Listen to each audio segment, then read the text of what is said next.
Υπάρχουν τα τοπία, υπάρχουν οι θάλασσες, τα βουνά. Trimit parave nga krimi organizuar nëpërmjet individësh prestanome pa historik të kapitalit financiar të justifikueshëm.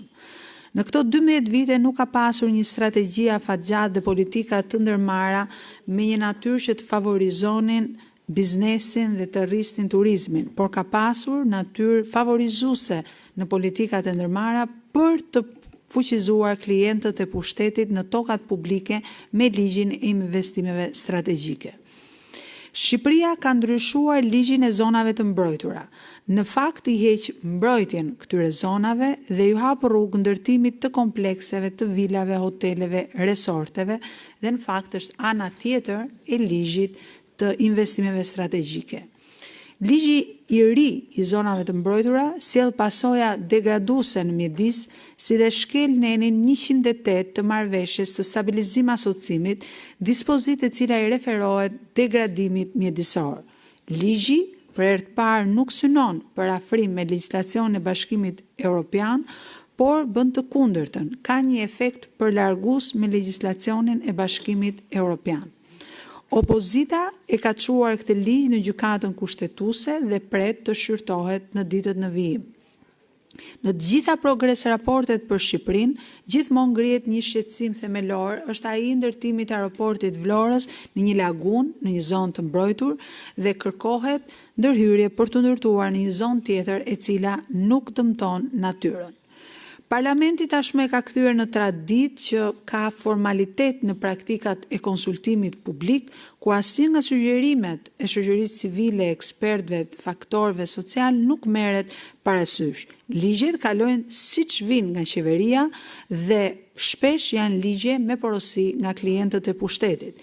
Mjafton të sjellim në vërmendje ligjin e sapo përmendur për zonat e mbrojtura, ligjin për lojrat e fatit, ligjin për koncesionin e Butrintit, ligjin për investimet strategjike, ligjin për aeroportin e Vlorës, ligjin fusha për teatrin, ligjin për Akademinë e Shkencave e shumë të tjerë. Ku pavarësisht kundërshtimeve publike të aktorëve, faktorëve, grupeve të interesit dhe në shumë raste dhe të ndërkombëtarëve, si në rastin e aeroportit të Vlorës, përsëri kalojnë me lehtësi pa marrë asgjë parasysh. Në lidhje me mjedisin, qeveria me sa duket ka kuptuar që gjelbërimi do të thotë edhe mbjellja e kanabisit.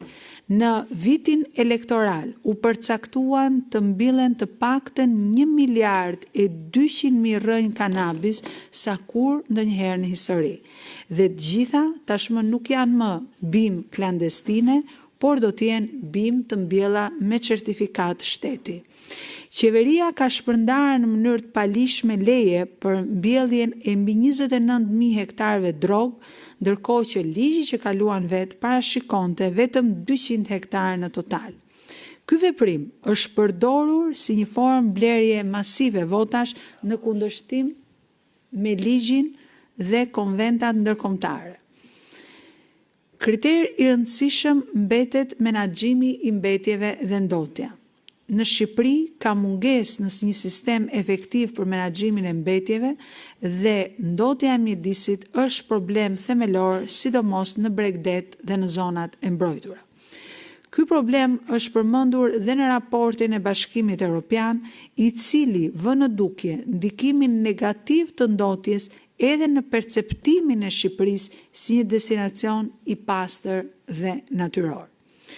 Kujtoj këtu Vlorën, që në këtë kohë që ne flasim, zgjohet në mënyrë masive me djegje të mbetjeve, të cilat shkaktojnë ndotje të paimagjinueshme në një nga zonat që duhet të ishte më turistike të vendit.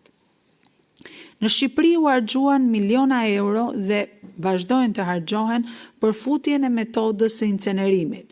Në fakt, asnjë incenerator nuk funksionon, as ai i Elbasanit, as ai i Fierit dhe aq më pak ai që nuk ekziston në Tiranë dhe që merr 80.000 euro çdo ditë nga taksat e qytetarëve. Një aferë në fakt 400 milionë euro që problemin e mbetjeve thjesht e ktheu në një problem korrupsioni dhe ende ngelet i pazgjidhur.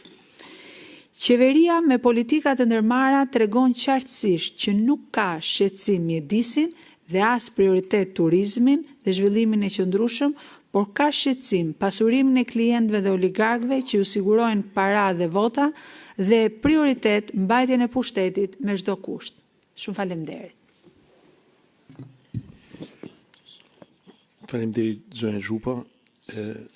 Zonja Kushi dhe mbyllim këtë pikë të renditjes për sot.